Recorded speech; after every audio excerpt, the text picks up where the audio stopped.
पावन धरती दे वल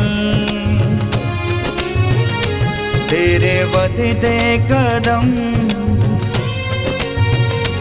पावन धरती दे वल तेरे वधदे कदम, तेरे जीवन दे बंदेरा खोलणगे रब दी बरकत दे नाल, उजड़े खिल जाणगे सुते पाग तेरे जाग तैनू डोलणगे पावन धरती दे वल।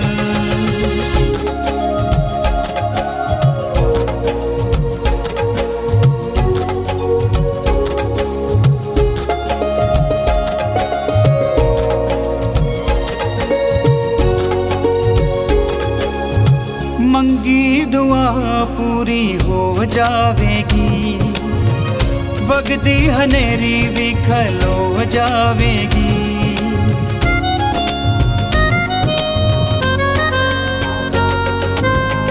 मंगी दुआ पूरी हो जावेगी, वगदी हनेरी भी खलो जावेगी। फिर ना होवेगा डर ना ही कोई फिकर, खंभ आत्मा दे तेरे उत्ते डोलने रब दी बरकत दे नाल, उजड़े खिल जाणगे सुते पाग तेरे जाग तैनू डोलने पावन धरती दे वल तेरे वधदे कदम, तेरे जीवन दे बंदेरा खोलणे पावन धरती दे वल।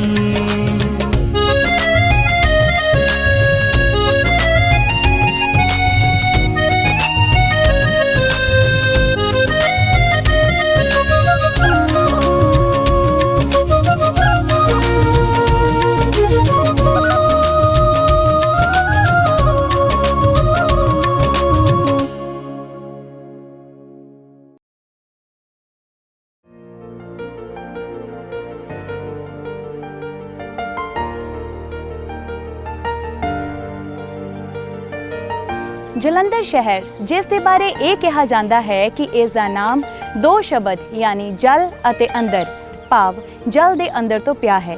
ਭੂਗੋਲਿਕ ਤੌਰ ਤੇ ਜਲੰਧਰ ਦੋ ਦਰਿਆਵਾਂ ਸਤਲੁਜ ਅਤੇ ਬਿਆਸ ਦੇ ਵਿੱਚ ਸਥਿਤ ਹੈ, ਇਸ ਕਰਕੇ ਵੀ ਇਸ ਦਾ ਨਾਮ ਜਲੰਧਰ ਪਿਆ ਹੈ।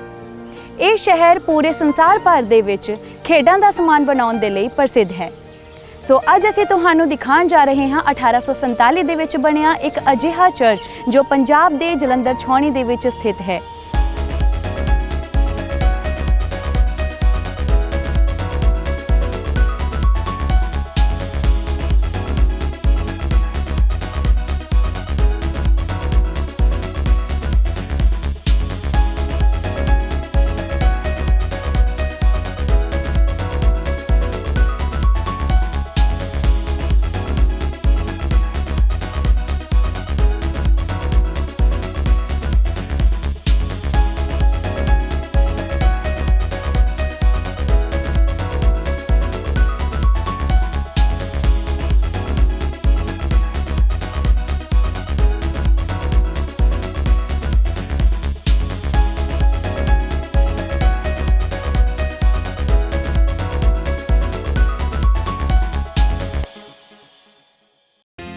ਇਸ ਪ੍ਰਸਿੱਧ ਗਿਰਜਾਘਰ ਦਾ ਨਾਂ ਹੈ Saint Mary's cathedral church Jalandhar Cantt ਅਤੇ ਜਿਸ ਨੂੰ ਮਰੀਅਮ ਧਾਮ ਵੀ ਕਿਹਾ ਜਾਂਦਾ ਹੈ। ਜੇਕਰ ਤੁਹਾਨੂੰ ਕੈਥੀਡਰਲ ਸ਼ਬਦ ਦਾ ਮਤਲਬ ਨਹੀਂ ਪਤਾ ਹੈ ਤਾਂ ਤੁਹਾਡੀ ਜਾਣਕਾਰੀ ਵਾਸਤੇ ਦੱਸਣਾ ਚਾਹਾਂਗੀ ਕਿ ਕੈਥੋਲਿਕ ਜਾਂ ਰੋਮਨ ਕੈਥੋਲਿਕ ਪਰੰਪਰਾ ਵਿੱਚ ਕੈਥੀਡਰਲ ਸ਼ਬਦ ਸਹੀ ਤੌਰ ਤੇ ਕਿਸੇ ਵੀ ਡਾਇਓਸੀਸ ਦੇ ਸਿਰਫ ਇੱਕ ਗਿਰਜਾਘਰ ਦੇ ਲਈ ਲਾਗੂ ਹੁੰਦਾ ਹੈ, ਜਿਸ ਵਿੱਚ ਡਾਇਓਸੀਸ ਦੇ ਬਿਸ਼ਪ ਸਾਹਿਬ ਦੀ ਸੀਟ ਹੁੰਦੀ ਹੈ। ਇਹ ਗਿਰਜਾਘਰ ਡਾਇਓਸੀਸ ਦੇ ਕੇਂਦਰੀ ਗਿਰਜਾਘਰ ਵਜੋਂ ਕੰਮ ਕਰਦਾ ਹੈ। ਡਾਇਓਸੀਸ ਦੇ ਬਿਸ਼ਪ ਸਾਹਿਬ ਦੀ ਸੀਟ ਦੇ ਨਾਲ-ਨਾਲ ਉਹਨਾਂ ਦੀ ਰਿਹਾਇਸ਼ ਵੀ ਕੈਥੀਡਰਲ ਗਿਰਜਾਘਰ ਦੇ ਵਿੱਚ ਹੀ ਹੁੰਦੀ ਹੈ। ਸਾਡੀ ਡਾਇਓਸੀਸ ਦੇ ਪਹਿਲੇ ਬਿਸ਼ਪ ਸਾਹਿਬ ਦੀ ਰਿਹਾਇਸ਼ ਇਸ ਗਿਰਜਾਘਰ ਦੇ ਬਿਲਕੁਲ ਸਾਹਮਣੇ 27 ਮਾਲ ਵਿੱਚ ਹੁੰਦੀ ਸੀ।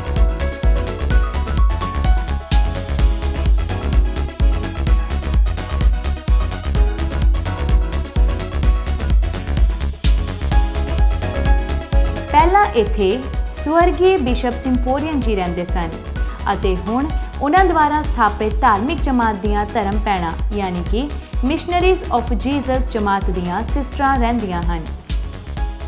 ਮੌਜੂਦਾ ਸਮੇਂ ਦੇ ਵਿੱਚ ਸਾਡੇ ਬਿਸ਼ਪ ਸਾਹਿਬ ਜੀ ਦੀ ਰਿਹਾਇਸ਼ sacred heart church Jalandhar city ਵਿਖੇ ਹੈ। ਇਸ ਗਿਰਜਾਘਰ ਦੀ ਮੁੱਢਲੀ ਕਲੀਸਿਆ ਨੇ ਅੰਗਰੇਜ਼ਾਂ ਦਾ ਰਾਜ ਵੀ ਦੇਖਿਆ ਅਤੇ ਭਾਰਤ ਪਾਕਿਸਤਾਨ ਵੰਡ ਵੀ ਦੇਖੀ, ਪਰ ਇਸ ਦਾ ਅਸਰ ਉਹਨਾਂ ਨੇ ਆਪਣੇ ਰੂਹਾਨੀ ਜੀਵਨ ਤੇ ਬਿਲਕੁਲ ਨਹੀਂ ਹੋਣ ਦਿੱਤਾ, ਜੋ ਸਾਨੂੰ ਇਹ ਸੰਕੇਤ ਦਿੰਦਾ ਹੈ ਕਿ ਉਸ ਸਮੇਂ ਦੇ ਮਿਸ਼ਨਰੀਆਂ ਨੇ ਇੰਨਾ ਸਭ ਕੁਝ ਹੋਣ ਦੇ ਬਾਵਜੂਦ ਵੀ ਲੋਕਾਂ ਦੇ ਵਿਸ਼ਵਾਸ ਨੂੰ ਕਦੇ ਮਰਨ ਨਹੀਂ ਦਿੱਤਾ। ਲੋਕਾਂ ਦੀਆਂ ਰੂਹਾਨੀ ਭਾਵਨਾਵਾਂ ਇਸ ਗਿਰਜਾਘਰ ਦੇ ਨਾਲ ਇਸ ਹੱਦ ਤੱਕ ਜੁੜੀਆਂ ਹੋਈਆਂ ਹਨ ਕਿ ਅੱਜ ਇਹ ਗਿਰਜਾਘਰ ਇੱਕ ਤੀਰਥ ਸਥਾਨ ਹੋਣ ਦੇ ਨਾਲ-ਨਾਲ ਟੂਰਿਸਟ ਅਟਰੈਕਸ਼ਨ ਪੁਆਇੰਟ ਵੀ ਬਣਿਆ ਹੋਇਆ ਹੈ।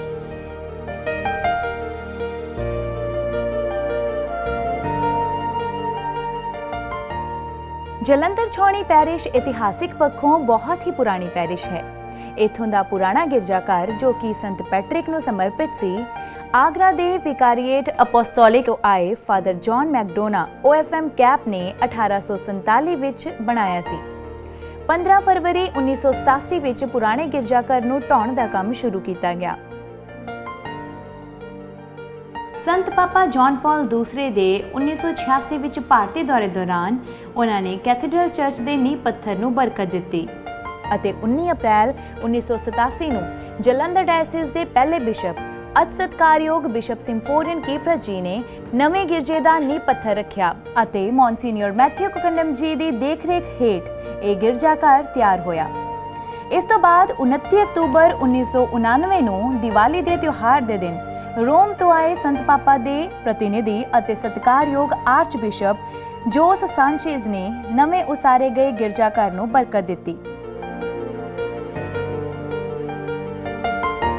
ਅਤੇ ਗਿਰਜਾਘਰ ਦਾ ਉਦਘਾਟਨ ਵੈਟੀਕਨ ਦੇ ਰਾਜਦੂਤ ਅਤੇ ਭਾਰਤ ਦੇ ਲਈ ਸੰਤ ਪਾਪਾ ਦੇ ਨੁਮਾਇੰਦੇ ਅੱਜ ਸਤਿਕਾਰਯੋਗ ਆਰਚ ਬਿਸ਼ਪ ਅਗਸਤੀਨੋ ਕੋਕਚੀਆਵਿਲਨ ਨੇ ਕੀਤਾ।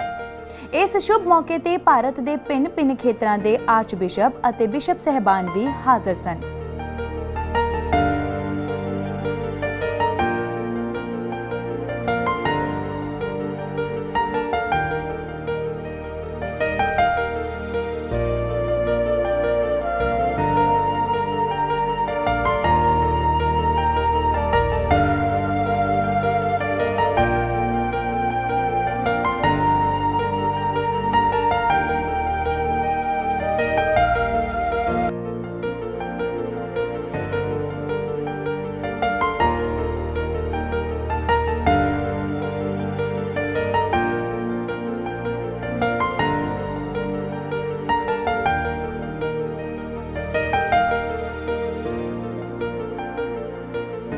ਹੁਣ ਇਹ ਕੈਥੇਡਰਲ ਮੁਬਾਰਕ ਮਾਂ ਮਰੀਮ ਸ਼ਾਂਤੀ ਦੀ ਰਾਣੀ ਦਾ ਤੀਰਥ ਸਥਾਨ ਹੈ ਅਤੇ ਹਰ ਸਾਲ ਨਵੰਬਰ ਮਹੀਨੇ ਦੇ ਪਹਿਲੇ ਐਤਵਾਰ ਨੂੰ ਇਸ ਗਿਰਜੇ ਦੀ ਮਖਸੂਸੀਅਤ ਦਾ ਸਾਲਾਨਾ ਸਮਾਗਮ ਮਨਾਇਆ ਜਾਂਦਾ ਹੈ।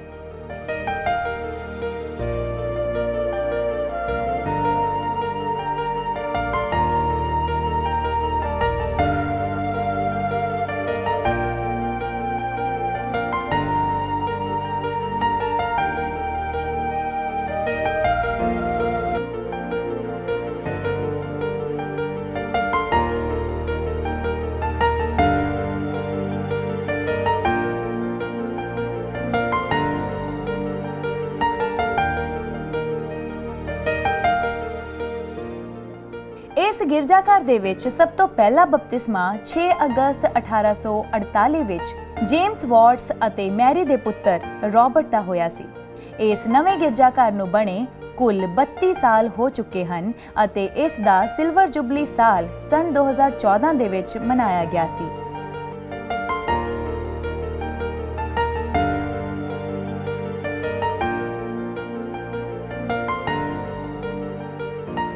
ਇਸ ਕੈਥੇਡਰਲ ਗਿਰਜਾਘਰ ਦੇ ਵਿੱਚ ਹੁਣ ਤੱਕ ਇਹਨਾਂ ਪੁਰੋਹਿਤਾਂ ਨੇ ਪੈਰਿਸ਼ ਪ੍ਰੀਸਟ ਵਜੋਂ ਆਪਣੀਆਂ ਸੇਵਾਵਾਂ ਨਿਭਾਈਆਂ ਹਨ।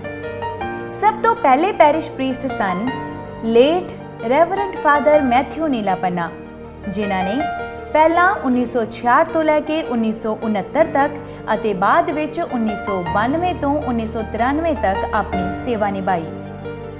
ਅਗਲੇ ਪੈਰਿਸ਼ ਪ੍ਰੀਸਟ ਸਨ ਲੇਟ ਰੈਵਰੈਂਡ ਫਾਦਰ ਜੋਜ਼ਫ ਪਰਾਮਕਲ, ਜਿਨ੍ਹਾਂ ਨੇ 1959 ਤੋਂ ਲੈ ਕੇ 1972 ਤੱਕ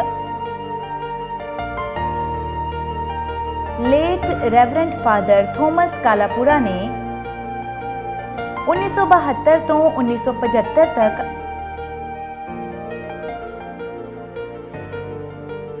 रेवरेंड फादर बेंजामिन मैथ्यू ने 1975 ਤੋਂ 1978 तक लेट रेवरेंड फादर जोसेफ पीके ने 1978 ਤੋਂ 1979 तक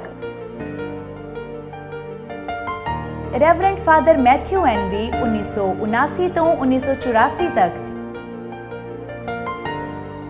मॉन्सिन्योर मैथ्यू कोकंडम ने 1984 ਤੋਂ 1992 तक अपनी सेवा निभाई, जिस दे दौरान ही उन्होंने इस नवे गिरजाघर ਨੂੰ भी बनाया ਸੀ। बाद ਵਿੱਚ 2007 ਤੋਂ 2012 तक भी ਉਹ ਇਸ गिरजाघर ਦੇ ਪੈਰਿਸ਼ ਪ੍ਰੀਸਟ ਰਹੇ।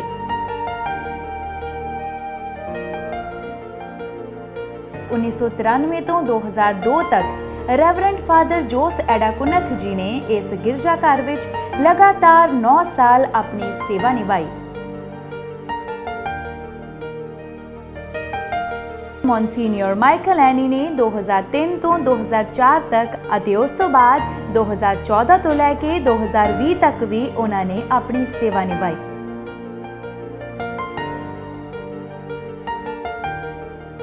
लेट रेवरेंड फादर कुरियन मुठाथुपाडम ने 2004 ਤੋਂ 2007 तक अपनी सेवा निभाई। रेवरेंड फादर मैथ्यू पालाशुटिल ने 2012 ਤੋਂ 2014 तक ਅਤੇ ਮੌਜੂਦਾ ਸਮੇਂ ਵਿੱਚ ਰੈਵਰੈਂਡ ਫਾਦਰ ਜੋਸ ਬਸਟਿਨ ਜੀ ਇਸ ਕੈਥੀਡਰਲ ਗਿਰਜਾਘਰ ਵਿੱਚ ਆਪਣੀ ਸੇਵਾ ਦੇ ਰਹੇ ਹਨ।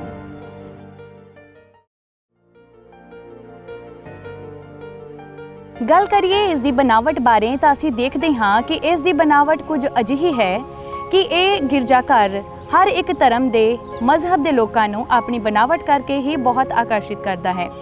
ਇਹ ਇੱਕ ਅਜਿਹਾ ਗਿਰਜਾਘਰ ਹੈ ਜਿਸ ਦੀ ਬਣਾਵਟ ਪ੍ਰਸਿੱਧ ਗਿਰਜਾਘਰਾਂ ਵਰਗੀ ਨਹੀਂ ਹੈ, ਬਲਕਿ ਕੁਝ ਇਸ ਤਰ੍ਹਾਂ ਦੀ ਹੈ ਜਿਸ ਵਿੱਚ ਮੰਦਿਰ, ਮਸਜਿਦ ਅਤੇ ਗੁਰਦੁਆਰਾ ਸਭ ਧਰਮਾਂ ਦੇ ਧਰਮ ਸਥਾਨਾਂ ਦੀ ਛਵੀ ਦਿਖਦੀ ਹੈ, ਜੋ ਇਹ ਦਰਸਾਉਂਦਾ ਹੈ ਕਿ ਗਿਰਜਾਘਰਾਂ ਦੇ ਵਿੱਚ ਹਰ ਧਰਮ ਦੇ ਲੋਕ ਆ ਸਕਦੇ ਹਨ। And by this it also shows the unity in diversity of our country.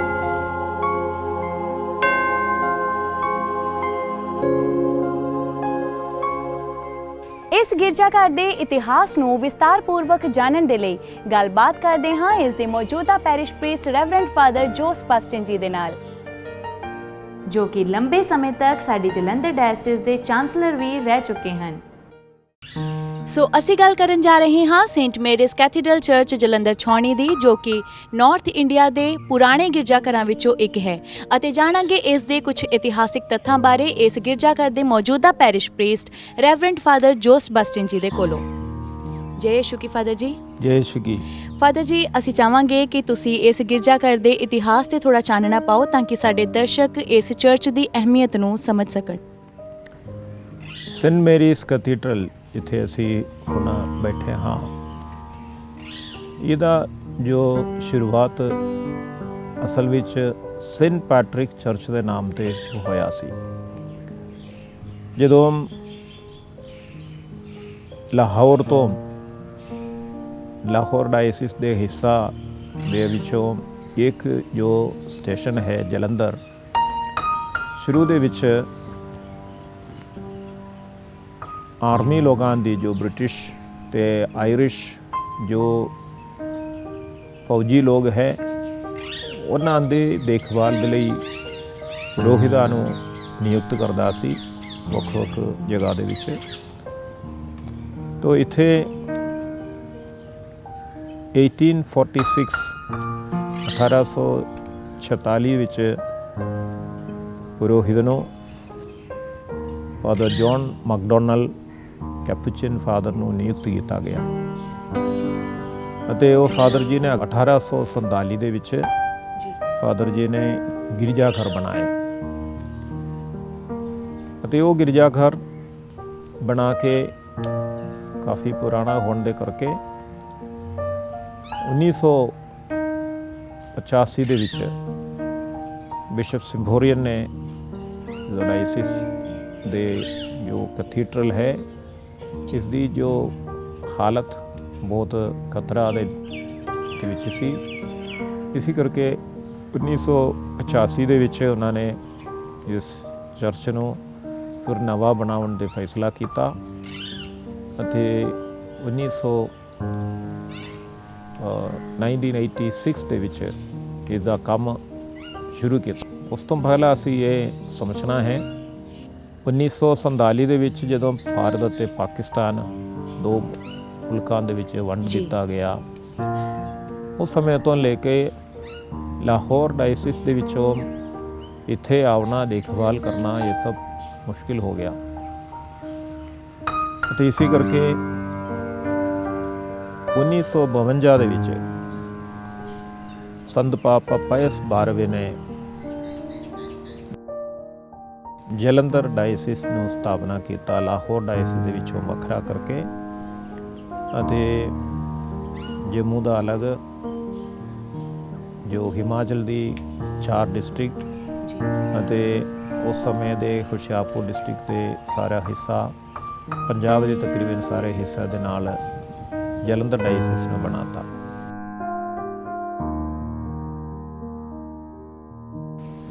ਅਤੇ ਜਲੰਧਰ ਡਾਇਸਿਸ ਦੀ ਸ਼ੁਰੂਆਤ ਜੋ ਹੋਏ ਅਪੋਸਟੋਲਿਕ ਪ੍ਰੀਫੈਕਚਰ ਦੇ ਨਾਮ ਦੇ ਵਿੱਚ 1952 ਦੇ ਵਿੱਚ ਹੀ ਹੋਇਆ ਹੈ ਤੇ ਮੌਨਸਿਨਿਓਰ ਆਲਵਨ ਸਵਾਬਰਿਕ ਜਿਹੜੇ ਪਹਿਲਾ ਪ੍ਰੀਫੈਕਟ ਨਿਯੁਕਤ ਕੀਤਾ ਗਿਆ ਹੈ ਇਸ ਡਾਇਸਿਸ ਦੀ, ਇਸ ਜਲੰਧਰ ਪ੍ਰੀਫੈਕਚਰ ਦੀ ਜੀ, ਉਹ ਦਿੱਲੀ ਦੇ ਵਿੱਚ ਸੇਵਾ ਕਰਦਾ ਸੀ। ਦਿੱਲੀ ਦੇ ਜੋ ਪੁਣ ਦੀ ਜੋ ਕੈਥੀਡਰਲ ਹੈ, ਸੈਕਰਡ ਹਾਰਟ ਕੈਥੀਡਰਲ ਹੈ, ਉੱਥੇ ਉਹ ਪੁਰੋਹਿਤ ਸੀ। ਉਹਨੂੰ ਜਲੰਧਰ ਦੀ ਜੋ ਜ਼ਿੰਮੇਵਾਰੀ ਦੇ ਕੇ ਬ੍ਰਿਟਿਸ਼ ਕੈਪੂਚਿਨਸ ਨੂੰ ਜ਼ਿੰਮੇਵਾਰੀ ਦਿਆ। तो उतने देर तक जो बेल्जियम तो आए हुए कैपुचिन जमात के लोगों के देख रेख दे विच सी इस एरिया ਅਤੇ विशेष करके उतने समय दे विच तकरीबन 1929-30 इतने देर तक वो सिर्फ बाहरले ब्रिटिश या आयरिश कैथलिक्स जे उनकी देखभाल करने के लिए ही पुरोहित ज़्यादातर काम करता सी। उस समय तो लेके हौली हौली जो पंजाब दे जो कलीसिया है इन्हां दे वल भी ध्यान देना शुरू कर देता है। तो असी देखते हाँ कि जो पंजाब दे विच खास जलंधर, फिरोजपुर ते ਅੰਮ੍ਰਿਤਸਰ ਤੇ ਉਸ ਤੋਂ ਨਾਲ ਹਿਮਾਚਲ ਦੇ ਵਿੱਚ ਡਲਹੌਜ਼ੀ, ਇਤਨਾ ਸਾਰੇ ਜਗ੍ਹਾ ਸੀ। ਬਾਅਦ ਵਿੱਚ ਹੀ ਲੁਧਿਆਣਾ ਆ ਗਿਆ ਤੇ ਬਾਕੀ ਸਾਰੇ ਸਟੇਸ਼ਨ ਹੌਲੀ ਹੌਲੀ ਆਏ। ਤੇ ਜਦੋਂ ਮੌਨਸਿਨਿਓਰ ਆਲਬਨ ਸਵਾਬਰਿਕ ਨੇ ਜ਼ਿੰਮੇਵਾਰੀ ਲਿਆ, ਉਸ ਸਮੇਂ 1952 ਦੇ ਵਿੱਚ ਇੱਥੇ ਕਲੀਸਿਆ ਦੇ ਨਾਮ ਪਰ ਜ਼ਿਆਦਾ ਕੁਛ ਨਹੀਂ ਸੀ, ਬਸ ਸਿਰਫ ਇਤਨਾ 3-4 ਸਟੇਸ਼ਨ ਸੀ। ਸਿਰਫ ਅੰਮ੍ਰਿਤਸਰ ਅਤੇ ਡਲਹੌਜ਼ੀ ਦੇ ਵਿੱਚ ਸੀ ਜੋ ਕਨਵੈਂਟ ਸਕੂਲ ਹੈ।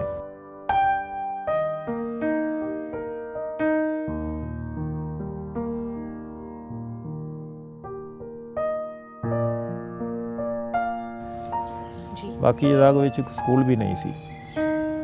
ਤੇ 1952 ਤੋਂ ਬਾਅਦ ਹੌਲੀ ਹੌਲੀ ਬਿਸ਼ਪ ਸਾਹਿਬ ਵੱਲੋਂ, ਬਿਸ਼ਪ ਮੌਨਸਿਨਿਓਰ ਆਲਬਨ ਸਵਾਬਰਿਕ ਵੱਲੋਂ ਕੋਸ਼ਿਸ਼ ਕਰਕੇ CMC ਜਮਾਤ ਦੇ ਸਿਸਟਰਾਂ ਨੂੰ ਉਹ ਇੱਥੇ ਜਲੰਧਰ ਦੇ ਵਿੱਚ ਸਕੂਲ ਖੋਲ੍ਹਣ ਦੇ ਲਈ ਉਹ ਲਿਆਏ।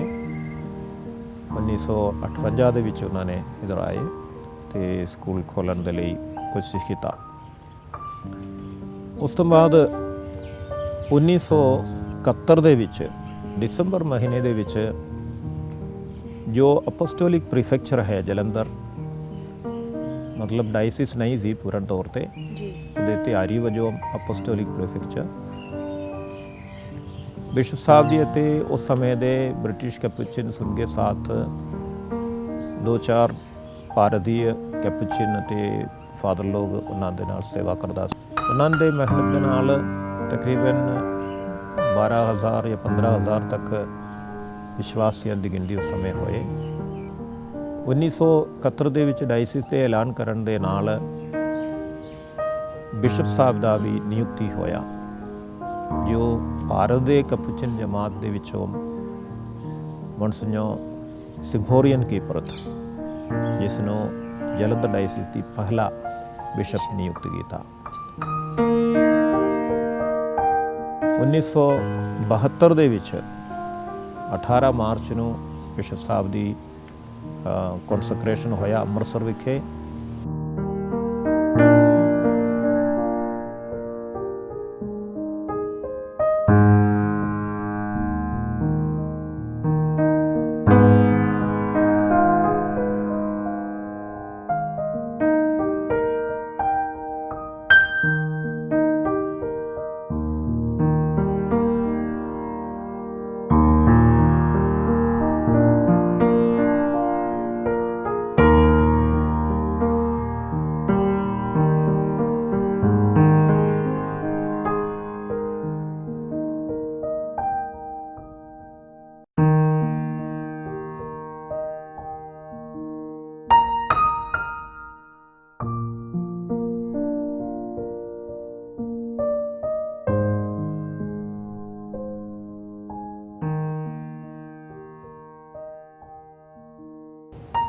ਬਾਈ ਤਾਰੀਖ ਨੂੰ ਇੱਥੇ ਜਲੰਧਰ ਦੇ ਵਿਖੇ ਕੈਂਟੋਨਮੈਂਟ ਦੇ ਵਿੱਚ ਸੇਂਟ ਮੈਰੀਜ਼ ਕੈਥੀਡਰਲ ਦੇ ਵਿੱਚ ਆਪਣੀ ਜ਼ਿੰਮੇਵਾਰੀ ਸੰਭਾਲਿਆ।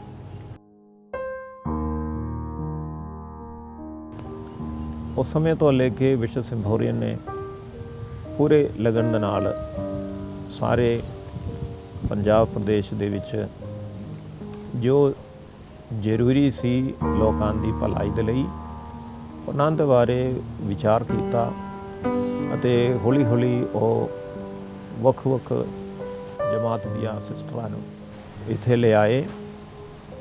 ਬਿਸ਼ਪ ਸਾਹਿਬ ਨੂੰ ਇਹ ਪੱਕਾ ਪਤਾ ਸੀ ਕਿ ਜੇਕਰ ਪੰਜਾਬ ਦੀ ਹਾਲਤ ਬਦਲਣਾ ਹੈ, ਇੱਥੇ ਸਭ ਤੋਂ ਕਮੀ ਇਹੀ ਸੀ ਕਿ ਜੋ ਐਜੂਕੇਸ਼ਨ ਹੈ ਉਹ ਨਹੀਂ ਸੀ। ਵਿਸ਼ੇਸ਼ ਕਰਕੇ ਪੰਜਾਬ ਦੇ ਜੋ ਕਲੀਸਿਆ ਦੇ ਲਈ ਸਰਕਾਰੀ ਸਕੂਲ ਤੋਂ ਸਿਰਫ ਨਾਮ ਦੇ ਵਾਸਤੇ ਹੁੰਦਾ ਸੀ ਜੀ। ਪਿੰਡਾਂ ਦੇ ਵਿੱਚ ਸਕੂਲਾਂ ਖੋਲ੍ਹਣ ਦੀ ਬਹੁਤ ਵੱਡੀ ਇੱਕ ਫੈਸਲਾ ਉਹਨਾਂ ਨੇ ਲਿਆ। ਉਸ ਸਮੇਂ 1972 ਦੇ ਵਿੱਚ ਸਿਰਫ ਸਕੂਲ ਖੋਲ੍ਹਿਆ ਗਿਆ ਸੀ ਵੱਡੇ ਵੱਡੇ ਸ਼ਹਿਰਾਂ ਦੇ ਵਿੱਚ ਕੇਵਲ। ਬਿਸ਼ਪ ਸਾਹਿਬ ਨੇ ਇਹ ਫੈਸਲਾ ਕੀਤਾ कि एजुकेशन जो है लोगों तक पहुंचाना है। इसी करके उन्होंने अपने प्लान बना दिया 25-25 किलोमीटर की दूरी के विच स्कूल खोलन का ਅਤੇ ਉਹਦੀ ਦੇਖਭਾਲ ਕਰਨ ਦੀ ਉਹਨਾਂ ਨੇ ਜੋ ਪ੍ਰੋਗਰਾਮ ਬਣਾਇਆ। ਉਸ ਹਿਸਾਬ ਦੇ ਨਾਲ 1978 ਤੋਂ ਲੈ ਕੇ ਪੂਰੇ ਜ਼ੋਰ ਦੇ ਨਾਲ ਪਹਿਲੇ ਕੁਝ ਸਾਲਾਂ ਦੇ ਲਈ ਤਿਆਰੀ ਹੋਏ। ਉਸ ਤੋਂ ਬਾਅਦ ਪੂਰੇ ਜ਼ੋਰ ਦੇ ਨਾਲ ਪੰਜਾਬ ਦੇ ਵਿੱਚ ਐਜੂਕੇਸ਼ਨ ਦੇ ਖੇਤਰ ਦੇ ਵਿੱਚ ਜ਼ਿਆਦਾਤਰ ਉਹਨਾਂ ਨੇ ਸੇਵਾ ਕੀਤਾ ਤੇ ਵਿਸ਼ਵਾਸੀਆਂ ਨੂੰ ਵੀ ਉਸ ਦੇ ਨਾਲ ਨਾਲ ਬਹੁਤ ਸਾਰੇ ਆਪਣੇ ਜੋ ਵਿਸ਼ਵਾਸੀ ਉਸ ਤੋਂ ਪਹਿਲਾਂ ਕੈਥੋਲਿਕ ਕਲੀਸਿਆ ਦੇ ਬਾਰੇ ਪੰਜਾਬ ਦੇ ਵਿੱਚ ਸ਼ਾਇਦ ਕੋਈ ਜਾਣਦਾ ਨਹੀਂ ਸੀ। ਬਿਲਕੁਲ, ਕਿਉਂਕਿ ਬਾਕੀ ਸਾਰੇ ਜੋ ਕਲੀਸਿਆ ਹੈ, ਸੈਕਟ ਹੈ, ਆਰਗੇਨਾਈਜੇਸ਼ਨ ਹੈ, ਉਹਨਾਂ ਨੂੰ ਖੁੱਲ੍ਹਾ ਅਨੁਮਤੀ ਸੀ ਪ੍ਰਚਾਰ ਕਰਨ ਦੇ ਲਈ। ਪਰ ਕੈਥੋਲਿਕ ਚਰਚ ਦੇ ਨਾਲ ਇੰਗਲੈਂਡ ਦੇ ਆਪਸ ਵਿੱਚ ਸਮਝੌਤਾ ਨਹੀਂ ਸੀ, ਇਸੇ ਕਰਕੇ ਕੈਥੋਲਿਕ ਕਲੀਸਿਆ ਨੂੰ ਉਹ ਅਸਲ ਵਿੱਚ ਪਰੇ ਰੱਖ ਦਿਆ। ਪਰ ਜਦੋਂ ਕੈਥੋਲਿਕ ਕਲੀਸਿਆ ਦੇ ਸੇਵਾ ਸ਼ੁਰੂ ਹੋਇਆ, ਲੋਕਾਂ ਦੇ ਵਿੱਚ ਬਹੁਤ ਭਲਾਈ ਹੋਈ ਅਤੇ ਹੁਣ ਜੋ ਤੀਸਰੇ ਜਾਂ ਚੌਥੀ ਪੀੜ੍ਹੀ ਦੇ ਵਿੱਚ ਜਦੋਂ ਅਸੀਂ ਵੇਖਦੇ ਹਾਂ, ਹਰ ਜਗ੍ਹਾ ਦੇ ਵਿੱਚ, ਹਰ ਪਿੰਡਾਂ ਦੇ ਵਿੱਚ ਸਕੂਲ ਹੈ, ਐਜੂਕੇਸ਼ਨ ਹੈ। ਇਸ ਦੀ ਫਾਇਦਾ ਆਪਣੇ ਲੋਕ, ਸਭੀ ਲੋਕ ਉਹਨਾਂ ਦੇ ਲਈ, ਕਿਉਂਕਿ ਬਾਕੀ ਜਿਨ੍ਹਾਂ ਦੇ ਕੋਲ ਪੈਸਾ ਸੀ ਉਹ ਹੋਸਟਲ ਦੇ ਵਿੱਚ ਪਾ ਕੇ ਬੱਚਿਆਂ ਨੂੰ ਪੜ੍ਹਾਉਂਦਾ ਸੀ ਜੀ, ਪਰ ਹੁਣ ਆਪਣੇ ਘਰੋਂ ਸਕੂਲ ਜਾ ਕੇ ਪੜ੍ਹਾਈ ਕਰਨ ਦੀ ਜੋ ਸੁਵਿਧਾ ਹੈ ਸਾਰੇ ਜਗ੍ਹਾ ਦੇ ਵਿੱਚ ਪੰਜਾਬ ਦੇ ਵਿੱਚ ਇਹ ਹੋਇਆ ਹੈ। ਤੇ ਬਿਸ਼ਪ ਸਾਹਿਬ ਨੇ ਇਸੇ ਤਰ੍ਹਾਂ ਜਦੋਂ ਸੇਵਾ ਨਿਭਾਏ, 1986 ਦੇ ਵਿੱਚ ਸੰਤ ਪਾਪਾ ਜੌਨ ਪੌਲ ਦੂਜਾ ਜੋ ਹੁਣ ਸੰਧ ਹੈ, ਉਹ ਭਾਰਤ ਦੇ ਪਹਿਲੇ ਦੌਰੇ ਤੇ ਆਏ ਸੀ। ਉਹ ਸਮਾਂ ਸੀ ਜਦੋਂ ਬਿਸ਼ਪ ਸਾਹਿਬ ਨੇ ਸੋਚਿਆ ਜੋ ਕੈਥੀਡਰਲ है उसके साथ जो सेमिनरी है, ट्रिनिटी कॉलेज है, ਜੀ ਇਹਨਾਂ ਸਭ ਦੀ ਜੋ ਸ਼ੁਰੂਆਤ ਕਰਨ ਦੀ ਉਹਨਾਂ ਨੇ ਸੋਚ ਵਿਚਾਰ ਰੱਖਿਆ। ਤੇ ਸੰਤ ਪਾਪਾ ਇੱਥੇ ਪਹੁੰਚਣ ਤੇ ਜੋ ਕੈਥੀਡਰਲ ਗਿਰਜੇ ਦੀ ਜੋ ਨੀਂਹ ਪੱਥਰ ਹੈ ਉਸ ਨੂੰ ਉਹ ਦਿੱਲੀ ਲੈ ਕੇ ਗਏ। ਸੰਤ ਪਾਪਾ ਕੋਲੋਂ ਉਸ ਦੇ ਲਈ ਆਸ਼ੀਰਵਾਦ ਦਿਵਾਏ ਤੇ ਉਸ ਦੇ ਨਾਲ ਇਹ ਗਿਰਜਾ ਘਰ ਬਣਾਇਆ ਗਿਆ। तो ये जगह संत पापा जॉन पॉल दूजे दे आशीष किता पत्थर उत्ते बनिया गिरजा घर है। ये महानदा है ਅਤੇ माँ मरियम शांति दी रानी दे नाम पर 1999 ਦੇ ਵਿੱਚ ਅਕਤੂਬਰ 29 ਤਾਰੀਖ ਨੂੰ ਇਹ ਗਿਰਜਾ ਘਰ ਕੰਮ ਪੂਰਾ ਹੋਇਆ ਤੇ ਰੋਮ ਦੇ ਵਿੱਚੋਂ ਸੰਤ ਪਾਪਾ ਦੇ ਨੁਮਾਇੰਦੇ ਮੌਨਸਿਨਯੋਰ ਜੋ ਸਾਂਚੇਸ ਉਹਨਾਂ ਆ ਕੇ ਇੱਥੇ ਇਸ ਕੈਥੀਡਰਲ ਦੀ ਜੋ ਅਭਿਸ਼ੇਕ ਜਾਂ ਇਸ ਦੀ ਜੋ ਕਨਸੈਕ੍ਰੇਸ਼ਨ ਹੈ ਉਹ ਕੀਤਾ।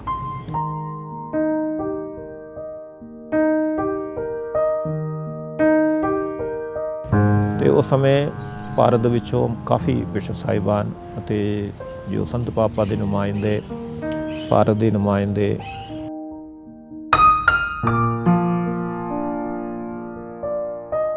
ਅਗਸਟੀਨੋ ਕਾਚੇਵਿਲੀਅਨ ਇਹਨਾਂ ਸਭ ਇੱਥੇ ਮੌਜੂਦ ਸੀ ਅਤੇ ਉਸ ਸਮੇਂ ਤੋਂ ਲੈ ਕੇ ਨਵਾਂ ਜੋ ਗਿਰਜਾ ਘਰ ਹੈ ਅਭੀ ਜੋ ਅਸੀਂ ਦੇਖਦੇ ਹਾਂ ਇਹ ਗਿਰਜਾ ਘਰ ਉਸ ਸਮੇਂ ਹੋਇਆ। ਇਸ ਦੀ ਜੋ ਜ਼ਿੰਮੇਵਾਰੀ ਸੀ ਬਿਸ਼ਪ ਸਿੰਬੋਰੀਅਨ ਨੇ ਖੁਦ ਲਿਆ ਹੈ। ਤੋਂ ਵੀ ਉਸ ਦੀ ਦੇਖ ਰੇਖ ਕਰਨ ਦੇ ਲਈ ਮੌਨਸਿਨਯੋਰ ਮਾਥਿਊ ਕੋਕੰਡਮ ਜਿਸ ਨੂੰ ਇੱਥੇ ਨਿਯੁਕਤ ਕੀਤਾ ਸੀ। ਮੌਨਸਿਨਯੋਰ ਮਾਥਿਊ ਕੋਕੰਡਮ ਦੀ ਦੇਖ ਰੇਖ ਦੇ ਵਿੱਚ ਹੀ ਇਹ ਪੁਰਾਣੇ ਗਿਰਜੇ ਨੂੰ ਬਦਲ ਕੇ ਨਵੇਂ ਗਿਰਜੇ ਦੇ ਵਿੱਚ ਬਣਾ ਦਿੱਤਾ ਗਿਆ ਹੈ ਤੇ ਫਾਦਰ ਜੀ ਦਾ ਬਹੁਤ ਯੋਗਦਾਨ ਹੈ।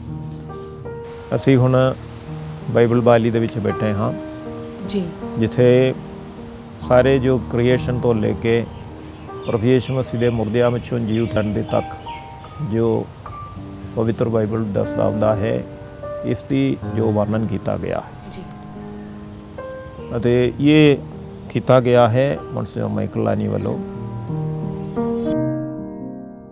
2018 ਦੇ ਵਿੱਚ ਉਹਨਾਂ ਨੇ ਤਿਆਰ ਕੀਤਾ ਅਤੇ ਫਰਵਰੀ 3 ਤਾਰੀਖ ਨੂੰ ਬਿਸ਼ਪ ਅਗਨੈਲੋ ਗ੍ਰੇਸ਼ੀਅਸ ਜੋ ਅਪੋਸਟੋਲਿਕ ਐਡਮਿਨਿਸਟ੍ਰੇਟਰ ਹੈ ਉਹਨਾਂ ਵੱਲੋਂ ਇਸ ਦੀ ਬਰਕਤ ਦਿੱਤੀ ਗਈ ਹੈ। ਤੇ ਇਹ ਵੇਖਣ ਦੇ ਲਈ ਕਾਫੀ ਲੋਕ ਇੱਥੇ ਪਹੁੰਚਦਾ ਹੈ। ਜੋ ਗਿਰਜਾ ਘਰ ਹੈ ਇਹ ਪ੍ਰਾਰਥਨਾ ਦਾ ਘਰ ਹੈ ਤੇ ਸਾਰੇ ਲੋਕਾਂ ਦੇ ਲਈ ਖੁੱਲ੍ਹਾ ਹੈ। ਹੁਣ ਜਿਵੇਂ ਕਿ ਕੋਰੋਨਾ ਵਾਇਰਸ ਦੇ ਕਾਰਨ ਕੁਝ तकलीफ है, सारे लोग इकट्ठे नहीं हो सकते हैं, फिर भी बारी बारी लोग प्रार्थना करने ਦੇ ਲਈ ਮਾਮਰਿੰਦ ਦਰਸ਼ਨ ਮਦਦ ਮੰਗਣ ਦੇ ਲਈ ਇੱਥੇ ਆਉਂਦਾ ਹੈ ਤੇ ਇੱਥੇ ਲਗਾਤਾਰ ਪ੍ਰਾਰਥਨਾ ਚੱਲਦੀ ਰਹਿੰਦਾ ਹੈ। ਲੋਕਾਂ ਦੇ ਮਕਸਦ ਲਈ ਇੱਥੇ ਆਰਾਧਨਾ ਚੱਲਦੇ ਰਹਿੰਦਾ ਹੈ ਤੇ ਬਹੁਤ ਸਾਰੇ ਲੋਕ ਆ ਕੇ ਗਵਾਹੀ ਵੀ ਦਿੰਦਾ ਹੈ। ਇਧਰ ਆ ਕੇ ਪ੍ਰਾਰਥਨਾ ਕਰਨ ਦੇ ਰਾਹੀਂ ਵਿਸ਼ੇਸ਼ ਆਸ਼ੀਸ਼ਾਂ ਪ੍ਰਾਪਤ ਹੋਣ ਦਾ ਲੋਕ ਗਵਾਹੀ ਵੀ ਦਿੰਦਾ ਹੈ। ਮੈਂ ਹੁਣ ਇੱਥੇ ਆਇਆ ਜੁਲਾਈ ਮਹੀਨੇ ਦੇ ਵਿੱਚ 2020 ਦੇ ਜੂਨ ਦੇ ਮਹੀਨੇ ਦੇ ਵਿੱਚ ਇਸ ਗਿਰਜਾ ਘਰ ਵਿੱਚ ਆਇਆ। ਹੁਣ ਸਾਲ ਹੋ ਰਿਹਾ ਹੈ ਤੇ ਲੋਕਡਾਊਨ ਅਤੇ ਕੋਰੋਨਾ ਵਾਇਰਸ ਦੇ ਕਾਰਨ ਪੂਰਨ ਤੌਰ 'ਤੇ ਖੁੱਲ੍ਹੇ ਤੌਰ 'ਤੇ ਅਸੀਂ ਇੱਥੇ ਜ਼ਿਆਦਾ ਕੁਝ ਕਰ ਨਹੀਂ ਪਾਤੇ, ਪਰ ਫਿਰ ਵੀ ਲੋਕ ਆਉਂਦਾ ਹੈ ਪ੍ਰਾਰਥਨਾ ਕਰਨ ਲਈ ਤੇ ਜੋ ਚਰਚ ਦੀ ਜੋ प्रोग्राम्स है वो सारे नॉर्मल जो चलता है।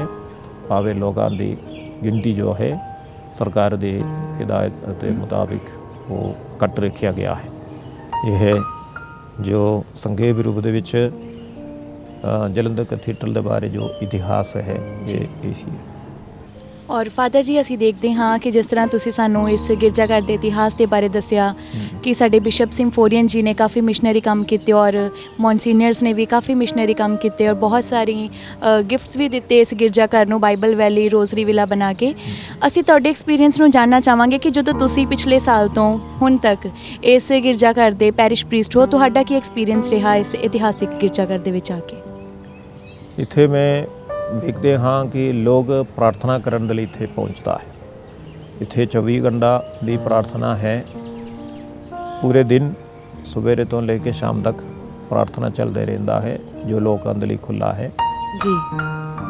ਲੋਕਾਂ ਦੇ ਵਿਸ਼ਵਾਸ ਮੈਂ ਦੇਖਦੇ ਹਾਂ ਕਿ ਸਾਰੇ ਲੋਕ ਵਿਸ਼ਵਾਸੀ ਜਿਨ੍ਹਾਂ ਨੂੰ ਖੁਦਾ ਦੀ ਮਦਦ ਦੀ ਲੋੜ ਹੈ ਉਹ ਸਭ ਇੱਥੇ ਪਹੁੰਚਦਾ ਹੈ ਸਵੇਰੇ ਤੋਂ ਲੈ ਕੇ ਸ਼ਾਮ ਤੱਕ।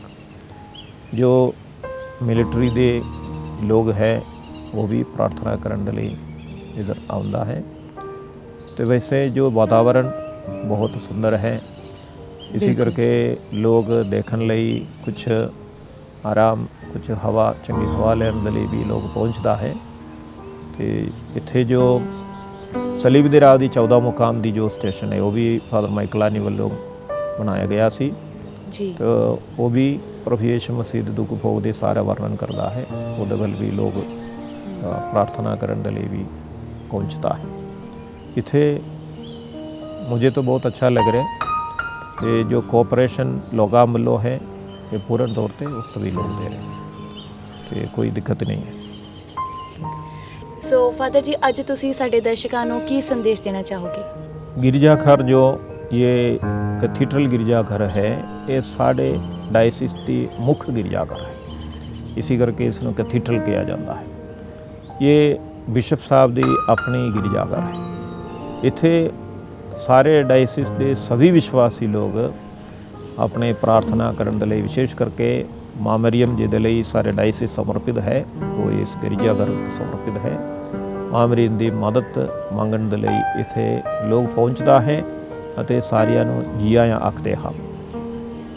ਹਰ ਸ਼ੁੱਕਰਵਾਰ ਨੂੰ ਵਿਸ਼ੇਸ਼ ਕਰਕੇ ਪ੍ਰਾਰਥਨਾ ਹੈ।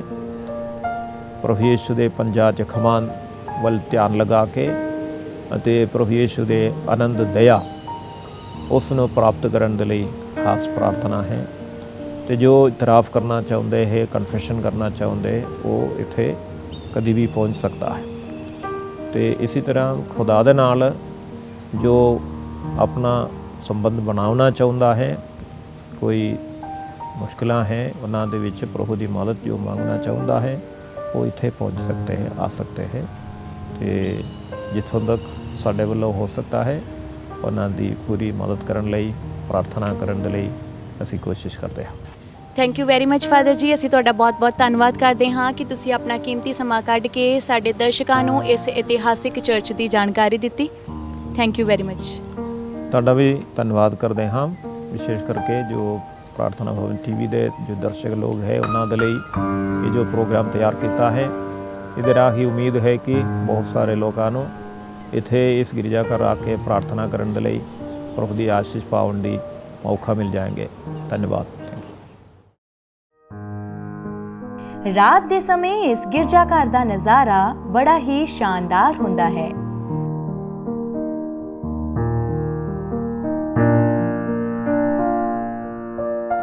ਇਸ ਕੈਥੀਡਰਲ ਚਰਚ ਦੀਆਂ ਹੋਰ ਵੀ ਆਕਰਸ਼ਿਤ ਅਤੇ ਸ਼ਰਧਾਪੂਰਵਕ ਥਾਵਾਂ ਅਸੀਂ ਤੁਹਾਨੂੰ ਦਿਖਾਵਾਂਗੇ ਇਸ ਦੇ ਅਗਲੇ ਹਿੱਸੇ ਦੇ ਵਿੱਚ।